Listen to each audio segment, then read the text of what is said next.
JEE advanced 2024 ఫలితాలలో open కేటగిరీలో నారాయణదే ఆధిపత్యం. నమస్తే, నేను Keshav. Welcome to Suman TV. ఆంధ్రప్రదేశ్లో కొత్త క్యాబినెట్కి సంబంధించి శాఖల బదలాయింపు కంప్లీట్ చేసింది ప్రభుత్వం. దీన్ని అధికారికంగా ప్రకటించింది. అలానే చంద్రబాబు నాయుడు క్యాబినెట్లో ఒకే ఒక్క డిప్యూటీ సీఎంగా పవన్ కళ్యాణ్ ఉంటున్నారు. ఆయనకి కీలకమైనటువంటి మంత్రిత్వ శాఖలు కూడా దక్కాయి. అలానే జనసేన పార్టీకి దక్కినటువంటి శాఖలపైన జనసేన పార్టీ నాయకుల అభిప్రాయం ఏంటి? మరోవైపు మిత్రపక్షాలకి కేటాయించినటువంటి పదవులు శాఖలపైన ఆసక్తికరమైనటువంటి చర్చ నడుస్తుంది. ఈ అంశాలపైన విశ్లేషణని మనం చూద్దాం. మనతో పాటు జనసేన పార్టీ అధికార ప్రతినిధి రజనీ గారు ఉన్నారు. రజనీ గారు, ఈరోజు మంత్రి పదవులకు సంబంధించి కేటాయింపులు జరిగినాయి. అధికారికంగా ప్రకటన వచ్చింది. డిప్యూటీ సీఎం పోస్టు ఒకే ఒక్కరికి, పవన్ కళ్యాణ్ గారికి దక్కింది. సో ఏంటి జనసేన పార్టీ నాయకుల రియాక్షను? శాఖల విషయంలో ఎటువంటి అభిప్రాయంతో ఉన్నారు? సార్, ఏ శాఖలు ఇచ్చినా వాటికి న్యాయం చేయగల సమర్థులు జన సైనికులు, లేకపోతే జన సైనాని అని భావిస్తుంది. అదే రకంగా ఈరోజు మాకు కేటాయించినటువంటి కందుల దుర్గేష్ గారికి కానీ, నాదెండ్ల మనోహర్ గారికి కానీ, గౌరవ డిప్యూటీ సీఎం గారికి కానీ, వాట్ ఎవర్ ఇట్ మేబీ, ఏ శాఖ అయితే కేటాయించారో ఆ శాఖకి పూర్తి న్యాయం చేయగలిగిన వారు. ఈరోజు పంచాయతీ శాఖ అండ్ గ్రామీణాభివృద్ధి, ఇది ఎంత కీలకము అంటే మహాత్మా గాంధీ గారి ఫస్ట్ స్టెప్ కూడా అక్కడి నుంచే వేశారండి. గ్రామ స్వరాజ్ అంటూ గ్రామీణుల మనసు, అంటే అక్కడ గ్రామాల్లో ఉండేటటువంటి ప్రజల మనసు చూరుకున్నారు. అంటే రాష్ట్రానికి, దేశానికి పల్లెటూర్లు, పట్టిసీమలు, పట్టుకొమ్మలు అని కొన్ని ఉంటాయి. అవేంటంటే ఈ గ్రామాల్లో ఉన్న వాళ్ళే సిటీకి వెళ్ళేది. గ్రామాల్లో తల్లిదండ్రులు, సిటీలో పిల్లలు ఉంటారు. సో బేస్ ఎక్కడి, వేర్లు ఎక్కడి నుంచి వచ్చినాయి అంటే గ్రామాల నుంచే. మనం వేర్లు తడుపుకుంటేనే కదా మొక్క బాగా వృద్ధిగా పెరిగేది. పక్కన పైనుండే కొమ్మలకి లేకపోతే కాయలకి ఎరువులు వేసుకోవడం కాదండి, మొదట్లో ఉండేటువంటి వేళ్ళకి నీళ్లు పోయాలి. అంటే గ్రామీణ ప్రాంతాలని డెవలప్ చేయాలి. గ్రామంలో ఉన్న ప్రతి ఒక్కరూ చదువుకునేలాగా ఉండాలి, లేకపోతే పంచాయతీ ఏరియాలో డెవలప్మెంట్ ఉండాలి. సర్పంచులకి అధికారాలు అప్పట్లోనే మహాత్మా గాంధీ గారు కీలకంగా చెప్పేవాళ్ళు. ఎందుకంటే ఎమ్మెల్యే ఎవరో, ఎంపీ ఎవరో పల్లెటూరులకు తెలియదు. వాళ్ళకి తెలిసిందల్లా సర్పంచే. వారి కనుచూపు మేరలో ఉండేదల్లా వాళ్ళ రియల్ హీరో. వాళ్ళకి ఎంఆర్ఓలు, ఎండిఓలు కూడా తెలియదండి అప్పట్లో. కరణీకం అని కరణం గారు, సర్పంచ్ గారు, ఇవే. సర్పంచ్ గారు మనూరికి కొత్త జెండా ఎగురుతుంది అంటూ రంగస్థలంలో చెప్తే ఏంటో అనుకున్నాం. చూసారా? అంటే గ్రామాల్లో మార్పు రావాలి, రంగస్థలంలో కొత్త జెండా ఎగరాలి. అది జనసేన జెండా. బాగుందా కేశవ్ గారు? ఓకే, అంటే మీకు ఇప్పుడు పంచాయతీరాజ్ శాఖ ఇస్తే మీరు గ్రామాల్లో జనసేన పార్టీ జెండా ఎగరేస్తారంటారా? రంగస్థలంలో కొత్త జెండా వచ్చింది సర్పంచ్ గారు, వినపడిందా అన్నట్టుగా ఉంటుందండి. సో 100%. ఎందుకు పవన్ కళ్యాణ్ గారు జనరల్ గా అందరూ ఏమనుకున్నారంటే డిప్యూటీ సీఎం, హోమ్ మినిస్టర్ ఇట్లాంటి శాఖలు తీసుకుంటారని అనుకున్నారు. ఈ పంచాయతీరాజ్ శాఖ, గ్రామీణాభివృద్ధి, మంచినీటి సరఫరా శాఖ, ఎందుకు వీటిపైన పర్యావరణం, అటవీ, ఫైనల్గా సైన్స్ అండ్ టెక్నాలజీ కొంచెం ఇన్నోవేటివ్ కొత్త శాఖలాగా, ఆధునిక శాఖలాగా అనిపిస్తుంది. మిగతా అన్నీ కూడా గ్రామీణ ప్రాంతాలకు సంబంధించిన ఇలాగా అనిపిస్తున్నాయి. ఎందుకు వీటిపైన ఆసక్తి చూపించారు పవన్ కళ్యాణ్ గారు? స్పెసిఫిక్ రీజన్ ఏమైనా ఉందా? ఓన్లీ పార్టీ పాలసీ పక్కన పెట్టి చూస్తే అభివృద్ధి పరంగా కానీ, లేదా అక్కడ చేయాల్సినటువంటి పనుల పరంగా కానీ ఏముంది? సార్, మీకు అదే చెప్తున్నాను, గ్రామమే కాన్సన్ట్రేషన్ సార్. ఈరోజు 40% జగన్ గారి ఓటు కూడా పక్కకి పోంది గ్రామాల్లోనేంచే ఆయన ఆయువు పట్టు. అటువంటి గ్రామాల్లోనే మళ్ళీ జగన్ గారు, పవన్ గారు, వీరిద్దరికి వ్యత్యాసం ఏంటో అనేది అక్కడ ఉండేటటువంటి గ్రామీణ ప్రజలు తెలుసుకుంటారు. ఎందుకంటే సర్పంచ్ ఈరోజు ఎన్నో లక్షలు ఖర్చు పెట్టుకుని గెలిచిన సర్పంచ్ కనీసం రోడ్లు వేయించలేకపోతే, వేసిన రోడ్లకి డబ్బులు ఇప్పించలేకపోతే, రోడ్లు బాగు చేయించలేకపోతే, శ్మశానానికి గోడ కట్టక శవాన్ని కుక్కలు తీసుకెళ్తే ఎందుకురా నీ సర్పంచ్ మడిచి పక్కన పెట్టుకో అంటే తన చెప్పుతో తాను కొట్టుకున్న దృశ్యాన్ని మనం చూసాం. సర్పంచ్లు ఢిల్లీకి వెళ్ళి ధర్నా చేసిన దృశ్యం మనం చూసాం. ఈరోజు జనసేన పునాది నుంచి మళ్ళీ మొదటి నుంచి అన్ని ఏరియాల్లో 175లో మండల స్థాయిలో బూత్ లెవెల్లో డెవలప్ అవ్వాలి అంటే ఇక్కడి నుంచే స్టార్ట్ అవ్వాలండి. సో ఖచ్చితంగా మనము మొదటి నుంచి అనుకున్నదేనండి. ఈరోజు గ్రామీణాభివృద్ధి, పంచాయతీరాజ్ శాఖలో ఆయన ఉంటే ఏదైతే పేద ప్రజలు, కౌలు రైతులు, ఎందుకంటే ఆయన 2 చోట్ల ఓడిపోయాక రాష్ట్ర ప్రజలకి మళ్ళీ ఆయన సినిమాలు చేసిన డబ్బుల్ని కౌలు రైతుల్లో చనిపోయిన వాళ్ళకి ఇస్తే దాంట్లో సగానికి పైగా వైసీపీ వాళ్ళు, సగంకి తక్కువగా టీడీపీ వాళ్ళు, ఎక్కడో అక్కడక్కడ జన సైనికులు ఉన్నారండి. అంటే కులాలు, మతాలు, పార్టీలు కూడా చూడకుండా ఆత్మహత్య చేసుకున్న ప్రతి ఒక్కరికి ₹1,00,000 డబ్బిచ్చారు. రైతు కంట నీరు అని సినిమాలో ఒక పాట రాగానే థియేటర్లో మీరు నేను కూడా కంటతడి పెట్టుకుంటాం కేశవ్ గారు. కానీ రియల్గా ఒక రైతు చనిపోతే మాత్రం ఆ ఒక్క పూట కూడా ఎందుకు చనిపోయాడని ఆలోచించాం. అదే రకంగా పంచాయతీలు డెవలప్ అయితేనే అసలు అక్కడి నుంచేనండి ఒక ఎమ్మెల్యే వచ్చేది ఎక్కడి నుంచి అండి? ఈరోజు 10th క్లాస్ ఎక్కడి నుంచి చదువుతాం? ముందు secondary education, first education, primary ఎడ్యుకేషన్లు ఇవన్నీ అయ్యాకే కదా.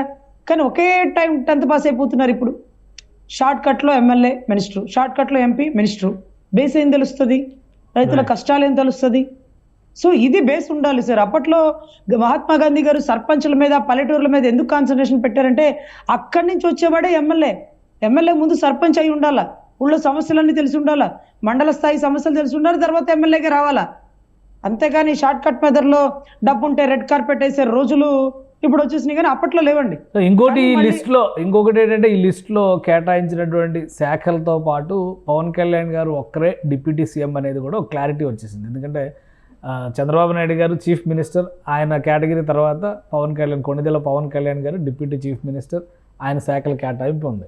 సో ఇది ఎలా చూడాలి? ఎందుకంటే అందరూ మొదటి నుంచి అసలు డిప్యూటీ వద్దు అనేటువంటి డిస్కషన్ జరిగింది, ఇస్తే మళ్ళీ 2-3 ఇస్తారేమో అని చర్చ జరిగింది. సో అన్నిటికీ కూడా ఫుల్ స్టాప్ పెడుతూ చంద్రబాబు నాయుడు గారు రిలీజ్ చేసినటువంటి జాబితా క్లారిటీ ఇచ్చినట్టేనా? జన సైనికులకు సంతృప్తిని ఇచ్చినట్టేనా? 100% అండి. డిప్యూటీ సీఎం మళ్ళీ 2-3 ఇచ్చి మా అన్నయ్యకి ఇస్తే వారితో పాట మా అన్న అని మళ్ళీ మాకు కోపం వచ్చేదండి. అసలే మాకు కోపాలు ఎక్కువ, మాకు వచ్చిందే ప్రశ్నించడం అని మీరు ఎగతాళి చేస్తారు కదా ఎలాగో. అందుకని అలా ప్రశ్నించే అవకాశం లేకుండా, మా కోపం తెప్పించకుండా, మమ్మల్ని బాధ పెట్టకుండా బాబు గారు మంచి నిర్ణయం తీసుకున్నారండి. ఎప్పటికీ బాబులకే బాబు, కళ్యాణ్ బాబు అనేటటువంటి మా స్లోగను ఎప్పుడు అంతే ఉంటుందండి. డిప్యూటీ సీఎం అంటే ఆల్మోస్ట్ సీఎం స్థాయి, సీఎం తర్వాత స్థాయి. ఆయన పెద్ద ఆయన కాబట్టి ఆయన సీఎం ఇచ్చారా, మనోడు కూడా సీఎంఏ, ముందు వెనకేదో తోక ఉంటుందంట డిప్యూటీ సీఎంఏ అనేటటువంటి ఒక మాట మచ్చుకైనా సరే మాకు సీఎం స్థాయి దాకా మా అన్న వెళ్ళాడు.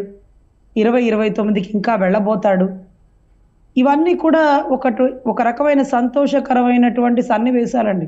డిప్యూటీ సీఎంగా 4 పెట్టి దాంట్లో మా అన్న ఒకటి ఉంటే మేము ఒప్పుకునే వాళ్ళం కాదండి. మేము ముఖ్యంగా బాధపడతాం, మళ్ళీ తర్వాత ప్రశ్నిస్తాం, తర్వాత కోప్పడతాం, విభేదిస్తాం, విడిపోతాం. ఇవన్నీ ఒక పెద్ద ట్రాన్సాక్షన్ అండి. ఈ గోల అంతా ఎందుకు? జన సైనికులు కష్టపడ్డారు, 175లో నిలబడ్డారు. వాళ్ళ అధినాయకుడు త్యాగానికి అంతు పంతు లేదు. 24 అన్నాడు, దాంట్లో 3 కూడా మళ్ళీ త్యాగం చేసి 21కి వచ్చాడు. ఈరోజు నాకు ఆ పదవి కావాలి, ఈ పదవి కావాలని ఏ రోజు ఆశించలేదండి. అందులో చంద్రబాబు గారు ఈ పదవి ఇస్తానంటేనే మేమేమీ గెలిపించలేదండి. ఎందుకంటే వంగా గీత గారికి డిప్యూటీ సీఎం ఇస్తానని ఆయన మాట ఇచ్చారు, ప్రమాణం చేశారు. లైవ్లో ఆయన ఏడిపించి ఇటు తిరిగాడు అటు తిరిగాడు అని 4-5 రకాల స్క్రిప్ట్లు చూపించారు. కానీ మేము మా అన్నకి డిప్యూటీ సీఎం ఇస్తే గెలిపిస్తామని చెప్పామా? లేదే. మేము రాష్ట్ర అభివృద్ధి కోసం, రాష్ట్ర విస్తృత స్థాయి ప్రయోజనాల కోసం మంచి వచ్చాడో మాకు తెలియదండి. మా అన్నయ్య చెప్పాడు, కలిసి పని చేద్దాం, చెయ్యి గలుపు, చేయి జారదు గెలుపు అని కూటమిని కలిపారండి. ఈ స్లోగను వంగవీటి రంగా గారి అన్న వంగవీటి రాధా గారు చెప్పేటటువంటి స్లోగన్ అండి, చెయ్యి కలుపు, చేయి జారదు గెలుపు. అదే స్లోగన్ని మరొక్కసారి రాధా గారిని గుర్తు చేసినటువంటి వ్యక్తి ఈరోజు పవన్ కళ్యాణ్ గారండి. మాకు మళ్ళీ ఆ కుటుంబాన్ని గుర్తు చేశారండి. కూటమిని కలపడానికి కానీ, బీజేపీ టీడీపీని కలపడంలో కీలక పాత్ర కానీ, చంద్రబాబు గారితో కలిసి ప్రాధాన్యత కానీ, ఇవన్నీ కూడా నువ్వు చెయ్యి కలుపు, గెలుపు ఇంకెవరు ఆపలేదు, చేయి జారదు గెలుపు అనేటటువంటి ఒక అద్భుతమైన స్లోగన్ అండి. సో 100% ఆయన ఒక్కడికే డిప్యూటీ సీఎం ఇవ్వడం చాలా కరెక్ట్గా ఉంది. అదే రకంగా గ్రామీణాభివృద్ధి, పంచాయతీరాజ్ శాఖ ఆయనకి చాలా ఇష్టం. ఎందుకంటే ఆయన ఎప్పుడు బిల్డింగ్లు, స్టూడియోలు కొనుక్కోవాలని ఆలోచించడు. పొలాలు కొనుక్కోవాలి, పశువులు పెంచుకోవాలి, అక్కడే ప్రశాంతంగా ఉండాలి అనేటటువంటి మైండ్ ఆఫ్ థింకింగ్, ఆలోచన అలా ఉంటుంది. కాబట్టి ఆయనకి తగ్గ ఆలోచన, ఆయనకి తగ్గ శాఖ, ఆ శాఖకి తగ్గ న్యాయం చేస్తారు అని మేమందరం మనస్ఫూర్తిగా భావిస్తున్నాం, చాలా సంతోషపడుతున్నాం. అందులోనూ దాంట్లో అటవీ శాఖ కూడా ఉందండి. ఇవన్నీ కీలకమైన బాధ్యతలు కాబట్టి అన్నయ్య ఈ బాధ్యతలన్నిటికీ గొప్పగా నిర్వహిస్తారు. ఇంకొక విషయం కేశవ్ గారు, సంపాదించుకోవాలంటే ఈ శాఖ ఎక్స్పర్ట్. చాలా డబ్బు సంపాదించుకొని వెనకేసుకోవచ్చండి. సంపాదించుకోవాలి అని అనుకుంటే, అక్రమంగా అవినీతి పరంగా తెచ్చుకోవాలనుకుంటే ఇది ఎక్సలెంట్ శాఖ. బాధ్యతలు చెయ్యాలంటే పని ఉంది అంటే నెంబర్ 1 శాఖ. మళ్ళీ ఎందుకంటే అక్కడ ఉండేటటువంటి పని ఇంకెక్కడా ఉండదు. అక్కడ చేసే అభివృద్ధి రాష్ట్రాన్ని మొత్తానికి మచ్చుతునుగ్గా మిగిలిపోతుంది. అటువంటి రెండిటికి అంటే రెండు వైపులా పదున్న కత్తి లాంటిది ఈ వ్యవస్థ. సో ఈ వ్యవస్థలో అన్నయ్య ఎప్పుడు డబ్బు గురించి ఆలోచించేవాడు కాదు కాబట్టి, ఆలోచిస్తే ఏ హిందీలో తమిళంలో సినిమాలు తీసుకునేవాడు, అడ్వర్టైజ్మెంట్లు తీసుకునేవాడు. అంతేకాని ఎండకి వానికి తిరిగి ఓడించిన ప్రజల కోసం కష్టపడి రాజకీయం చేయడు కాబట్టి, అన్నకి డబ్బు మీద ఆలోచన లేదు కాబట్టి, అవినీతి వైపు పోడు కాబట్టి, ఇక నిరాడంబరంగా నిర్భయంగా ధైర్యంగా ట్రాన్స్పరెంట్గా ఏదైతే ఈ పంచాయతీ గ్రామీణాభివృద్ధి శాఖ, అదే రకంగా అటవీ శాఖ వీటన్నిటికీ పూర్తి బాధ్యతను నిర్వహించగలుగుతాడని మేమందరం మనస్ఫూర్తిగా భావిస్తున్నామండి. కానీ మిగతా శాఖల పరిస్థితి అండి, పవన్ కళ్యాణ్ గారితో పాటు పౌర సరఫరాల శాఖ వచ్చింది నాదెండ్ల మనోహర్ గారికి, అలానే పర్యాటక శాఖ, సాంస్కృతిక పర్యాటక శాఖ ప్లస్ సినిమాటోగ్రఫీ మినిస్ట్రీ కందుల దుర్గేష్ గారికి వచ్చింది. ఇవి సంతృప్తికరంగానే ఉన్నాయా? జనసేనకి 3 శాఖలు, ఆ 3 శాఖల్లో కూడా కీలకమైనటువంటి విభాగాలు దక్కినాయి అని అనుకోవచ్చా? కీలకం అంటే రెవెన్యూ, లేకపోతే పంచాయతీ, వైద్య శాఖ, ఇవి కదా కీలకం అంటే. అంటే ఇవి అంత కీలకం కాదంటారా? అంటే వాటికంటే బెటర్, అంటే వాటికంటే పెద్ద కీలకమైనవి ఏవి కాదు కదా. సో మాకు ఇచ్చినవే 3 శాఖలు ఉన్నప్పుడు ఏ రెవెన్యూ డిపార్ట్మెంటో, ఏ విద్యుత్ శాఖో, లేకపోతే ఇంకేదన్నా ఇంకా బెటర్ ఉంటుంది కదా. సో ఇవి కూడా ఓకే. బట్ ఏమో civil supplies last time Kodali Nani నిర్వహించారు, కారుమూరి నాగేశ్వరరావు నిర్వహించారు. సో కొడాలి నాని కూడా ఇంపార్టెంట్ పర్సన్ కదా అందులో వైసీపీలో. ఇప్పుడు నాదెండ్ల మనోహర్ ఆ శాఖని ఆర్గనైజ్ చేయబోతున్నారు. రోజా గారు పర్యాటక శాఖ చూశారు, ఇప్పుడు మీ చేతికి వచ్చింది. సో ఎలా చూడాలి దీన్ని? అవునండి, కందుల దుర్గేష్ అన్నతో పాస్ తెప్పించుకొని అదేంటది ఆడదాం ఆంధ్రాకి వెళ్తారా ఏంటి? పాస్ తెప్పించుకొని మేము ముందు ఇంతవరకు అరిసికొండ చూడలేదు సార్. పెద్ద బ్లూ కలర్ బార్కెట్లు పెట్టి ఆపేశారు. ముందు పర్యాటక శాఖ ద్వారా అన్నతో పాస్ తెప్పించుకొని, ఇప్పుడు ఆ పాసులు గీసులు ఏమి అక్కర్లేదు అనుకుంటా, అంతా రెడ్ కార్పెట్ వేసేసి అందరం చూడొచ్చు బహుశా. సో ఎనీవే ఈ శాఖలన్నీ కూడా కరెక్టేనండి, ఒక్కొక్కరికి ఒక్కొక్క విభాగంలో ఇవ్వడం. సో నాదెండ్ల మనోహర్ గారు చాలా ఎక్స్పీరియన్స్డ్ పర్సన్. ఇప్పుడే కాదు, గతంలో స్పీకర్లా కానీ లేకపోతే వాళ్ళ నాన్నగారి తరం నుంచి కూడా కానీ అదే తెనాల్లో గెలిచిన వ్యక్తే కాబట్టి, సో ఆయనకి ఆ శాఖ ఓకేనండి, కాన్ఫిడెంట్. అదే రకంగా పర్యాటక శాఖకి సాంస్కృతిక శాఖ కూడా కందుల దుర్గేష్ గారు పూర్తి న్యాయం చేయగలుగుతారు. ఆయనలో నవరస కళలు కూడా ఉంటాయండి. ఎందుకంటే ఆయన అంటే మా అందరితో చక్కగా మనస్ఫూర్తిగా కలవగలిగిన వ్యక్తి. సాంస్కృతిక శాఖలో ఆయన కరెక్ట్గా సరిపోతారని మేమైతే భావిస్తున్నాం. ఎందుకంటే అక్కడ డైమండ్ రాణి, ఇక్కడ డైమండ్ రాజా అన్నట్టుగా ఈరోజు మా కందుల దుర్గేష్ గారు డైమండ్ రాణి గారికి ధీటుగా ఆవిడ చేసిన లోపాలన్నీ, ఎక్కడెక్కడే అయితే తప్పులు జరిగినాయో అవన్నీ బయట పెట్టి ఆయన శాఖని అద్భుతంగా చేస్తాడు, చేయగలడు. మా అందరికీ ఆయన ఒక చాలా అభిమానం, అంటే మా అందరి అభిమానాన్ని గెలుచుకున్న వ్యక్తి కందుల దుర్గేష్ గారు అండి. అందరితో చాలా సన్నిహితంగా ఉంటారు, చాలా చాలా చక్కగా నవ్వుతూ ఉంటారు, చాలా కలవగలుగుతూ ఆయనతో మనస్ఫూర్తిగా మేము. సో ఆయనకి ఆ శాఖ ఇవ్వడం కూడా చాలా కరెక్ట్ అండి. ఎందుకంటే సాంస్కృతిక శాఖ కానీ, మీరు అంటున్నట్టుగా పర్యాటక శాఖ కానీ, అక్కడ ఉండే వాళ్ళ మనసులు గెలుచుకోవాలి, లేకపోతే ప్రజల్లో మమేకం అవ్వాలి, లేకపోతే అధికారులతో కలిసి పనిచేయాల్సి వచ్చినప్పుడు he was the right person అంటే సూటబుల్ పర్సన్ కాబట్టి అతనికి ఆ శాఖ కరెక్ట్ అండి. అదే రకంగా మీరు ఇందాక కొడాలి నాని గారి శాఖ అన్నారు, ఆయన సన్నబియ్యం ఇవ్వలేకపోయారు, కానీ సన్నబియ్యం శాఖని మనం ఎప్పుడు చెప్పుకునే వాళ్ళం. ఆ గుట్కా రాయుడు గారు చేయలేని పనులు మా గౌరవ స్పీకర్ గారు నాదెండ్ల మనోహర్ గారు పూర్తి న్యాయం చేయగలుగుతారు. సో 100% వారికి ఇచ్చిన శాఖలకి న్యాయం చేయగలుగుతారండి. ఇకపోతే మా భీమ్లా నాయక్ ఇక తాట తీసి ఎండబెట్టేస్తాడు, ఎక్కడ తప్పు జరిగితే అక్కడ. హోంశాఖ వస్తుందేమో అనుకున్నాం, లుంగి పైకి పట్టి కర్ర చేత పట్టి ఇప్పుడు చెప్పండి రా ఇక వస్తున్నాను అంటాడేమో అనుకున్నాం. ఎనీవే పంచాయతీ శాఖ వచ్చింది చక్కగా. పంచాయతీరాజ్ గత ప్రభుత్వంలో కూడా పంచాయతీరాజ్ శాఖ ఉప ముఖ్యమంత్రి హోదాలో ఉన్నటువంటి బూడి ముత్యాల నాయుడు దగ్గరే ఉంది. ఈసారి కూడా ఒక ఉప ముఖ్యమంత్రి పవన్ కళ్యాణ్ గారి దగ్గరకు వచ్చింది. సో ఇది ఎలా చూడాలి? ఆయన ఏం చేశాడో మాకు తెలియదు, కానీ పవన్ కళ్యాణ్ గారు రాకముందు, పవన్ కళ్యాణ్ గారు వచ్చిన తర్వాత గ్రామాల్లో ఉండేటటువంటి వేరియేషను, ఆ గ్రామీణాభివృద్ధి పంచాయతీరాజ్ శాఖలో కానీ ఈ అటవీ శాఖలో కానీ ఎంత మార్పులు చేర్పులు జరుగుతాయో క్రీస్తు పూర్వం క్రీస్తు శకం అదే రకంగా పవన్ కళ్యాణ్ గారు రాకముందు, పవన్ కళ్యాణ్ గారు వచ్చిన తర్వాత. పవన్ కళ్యాణ్ గారు ఏంటి గెలిచిన తర్వాత లీడర్స్ అందరినీ కలుస్తాను, నా కార్యకర్తలని నాయకులను అందరినీ కలుస్తాను, 20వ తారీఖు తర్వాత అసెంబ్లీ సమావేశాలు అయిపోయిన తర్వాత అంటారు. ఏంటి దానికి ఏమన్నా ప్రణాళిక రెడీ అయిందా? సార్ కలవాల్సిన బాధ్యత ఆయనకు ఉంది సార్.